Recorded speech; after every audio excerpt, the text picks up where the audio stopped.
উত্তরবঙ্গে কয়েকদিন ব্যাপী অনবরত বৃষ্টির কারণে বন্যা পরিস্থিতির দেখা দেয়। বন্যার ফলে ক্ষতিগ্রস্ত হয় একাধিক গ্রামবাসী। এবার সেই ক্ষতিগ্রস্তদের পাশে দাঁড়ালেন রায়গঞ্জের বিধায়ক কৃষ্ণ কল্যাণী।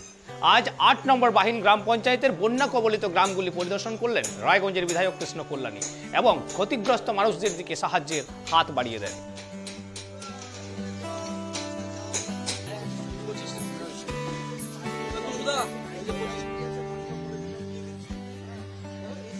মোটামুটি ৭-৮টা